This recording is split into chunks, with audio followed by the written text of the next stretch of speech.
welcome to the channel. Welcome to another unlocking. If this is your first time here, these particular videos, I do them to show things either that I've ordered or got my hands on. It may give you ideas for either your friends or yourself or the people, and I try to tell you where I got them from if it's not obvious, or anything like that. So, but outside of that, I do movie reviews. I sometimes talk about geek and pop culture, as well as I am doing more and more comic book reviews, slowly but surely, and also I do some TV shows, but usually it's something that I have to feel for and talk about. So let's begin. And I'm also trying to do some more animes. So this is Once Upon a Time at the End of the World by Jason Aaron. I kept hearing about this, like some people that were like, they're really into indie comics are saying it's a really good type of story, like a post-apocalyptic love story thing. So I was like, you know what? I'll give it a try. It's like supposed to be Love in the Wasteland. And I don't think Jason Aaron is a bad writer. Then we got Chroma by Lorenzo De Felici. This cover's a little bit bent. This is Image. Everyone should be lining up to watch Lorenzo De Felici stretch his wings and fly. Robert Kirkman said this. I see something where writer and artist Lorenzo De Felici with the Oblivion song. I actually did get to read a chapter of the Oblivion song. I thought it was pretty good. I was like, I'll give this a shot off of a little bit. I mean, literally, I know a little bit about it. One of the big things I heard was like it had giant lizards. So I was like, oh, like kaiju. But I heard enough that I was able to give it a shot, but I don't know a lot about it. So this is one of those blind ones, so it'll be a fun read to see, if it's really all it's cracked up to be, or if it's just alright. You know what I mean? We got the next thing here. Yeah, this is on Amazon. Now this is Inferno Girl Red. This was actually on a Kickstarter, admittedly, and this is my personal opinion. This was way overpriced on Kickstarter. So I was like, you know what? They hit it. They were like, if we get it, we'll be able to do it. But if not, we won't be able to distribute it. I'm like, you'll be fine. You're part of it. But this is from the Massiveverse. I've got a lot of them. Once I read through them, I see which ones really stick out or the ones I'm going to stick with. Radiant Black is a very good comic. And it was good enough that I grabbed a couple others, enjoying what I've gotten so far. So this is a part of that universe, but she's more of a closer to a Kamen Rider or a Power Ranger, where Radiant Black is like Power Rangers meets Invincible. This is more closer, it seems like, to like Super Sentai or like I said, Kamen Rider. So I grabbed this. I had a few of the books and I was going to start getting them. Science heroes are pretty cool. Some are better than others. And I got this off of Amazon. This is the Tom Strong Compendium. Alan Moore, Chris Bruce, the writer of Watchmen, V for Vendetta. Tom Strong is a really cool science hero. He's with DC. They actually had Tom Strong have some connections to the Terrifics in the main DC universe. Tom Strong has hopped dimensions before, so he was part of ABC Comics, which was America's Best Comics originally, and I don't know the full story. I just know DC got their hands on him. But he's a science hero, like Doc Savage and old school kind of heroes like that. So this big old box is to get me this old cartoon show, Cops. It was on Pluto TV, but the collection features all 65 episodes, animated series based on the popular Hasbro toy line. I loved Cops as a kid. The opening was so cool. Cops. But this was a show. The Cops had different stuff. Like you had the guy with the dog. They had great villains. I had a couple of the toys. I think I had one or two. And now, this isn't to justify when people say, I have to see myself in every character. I did think it was really cool that the main guy, Bulletproof, who was the police chief basically, was a black guy with a Jericho. I thought that was pretty cool. But I don't need to see myself in a character in order to appreciate the character. So, just want to point that out. But I like I said before, and I say it again, I do understand representation, but people take it to a different place. But yeah. And cross-gen bundle, my Diablo 4. Oh, yes.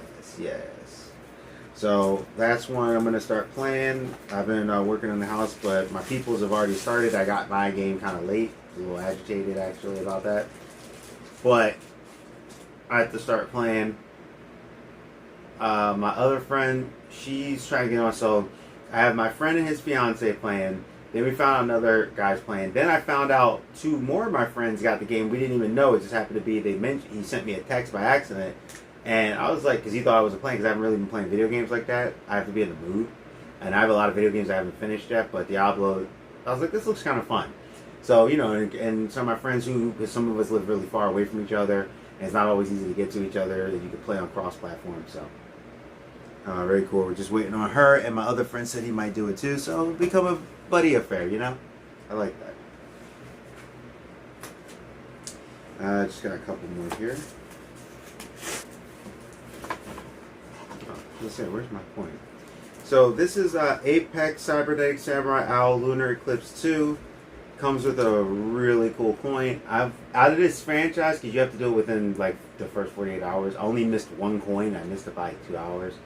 I said something to the guy. Hopefully, maybe he'll go, hey, you know what? Let me get it. Or if I look out there, I might be able to find one where someone might be selling one. Heavy. I love these. I love coins. Yeah, I still caught it. Caught it with my other hand. But yeah, this coin's really cool. This is Apex. It's an owl. Looks like a polar bear fighting like a ninja chick thing. So. You got, like, this is a second tier story arc, and the writer, he's been writing these for a little bit now, so it's actually pretty cool that he has stuff going, and he's like a published writer. But it's cybernetic owl fighting things, so y'all knew I was down for that. I got a couple more here. So the complete doc unknown. So I saw something that was on Kickstarter or something, and I was like, what is this? And this looks really cool. Like, looks like creatures, and it looks like it's a guy who kind of does his adventures, that old school Doc Savage, Phantom, the Shadow, that kind of era, with the crazy scientist and everything. And after crash landing his fighter plane during World War II, Warren Williams is taken in and trained by the warrior monks of the secret temple of Min Yao. After a Nazi ambush, Warren returns to Gate City as Doc Unknown, a mysterious man on the side of light in a world being consumed by darkness. So, like the Spirit, things like that. It has that old school feel like that, where it's like they get to it's fantastical, but it's still very, very grounded.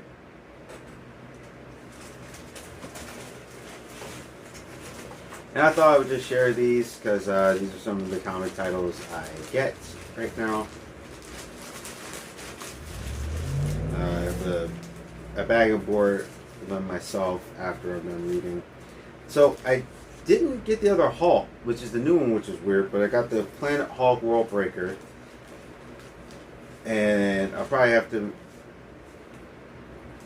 get something with that. But Planet of the Hulk start here. This was the Donny Cates joint. But now that the new guy took over, I think it was Al Ewing. I can't remember. No, Al Ewing already wrote it. I can't remember who took over, but it looks really cool. But it kind of stinks because I wanted to keep getting those floppies, and it just didn't happen. So I was like, it's a little late now. Now I'm just going to have to get the omnibus or whatever. But I still need to get the Immortal Hulk stuff. Defenders Beyond. Once money gets a little straight, another Hulk. I like the Defenders, so Defenders. And then we got Erratic. from AWA Studios. But yeah, Hulk's my boy, and the Al Ewing run, I remember when all the stuff was going on, I ended up not getting it. I was like, okay, I'll just get the omnibuses, because I usually just get, Hulk or whatever. And I was really feeling what I was reading, so I will have Mortal Hulk, and when I do, I'll probably review it as I get the omnibuses. I just don't have the cash flow right now, especially with everything else I've been getting. But I'm hoping that as I notice a lot of my orders are gonna as July, and then August has quite a few orders, but not as many. September has a ton of orders, and then October kind of gets a little lower. November gets a little lower. December gets even lower. Like where I'm only having like 2, 3, maybe 4 things in a month. So if I can stack up enough money, I'll be able to like go, all right, let me grab that quick book because I got a little extra.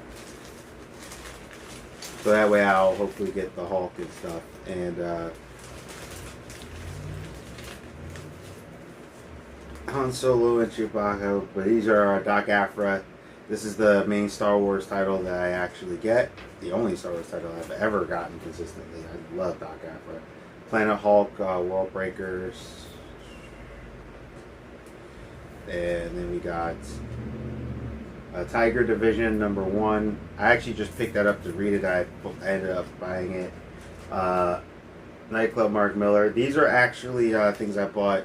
I'm remembering some of these I actually bought off of Free Comic Book Day. And Robin Hood Last Stop. Yeah. So on Free Comic Book Day, when I went to my main shop, I bought a couple of loose comics. Along with my regulars. And this is another back out.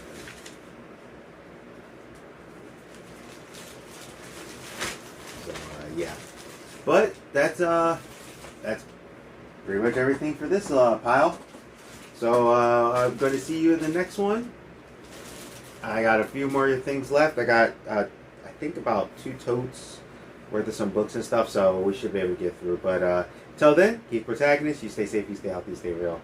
See ya.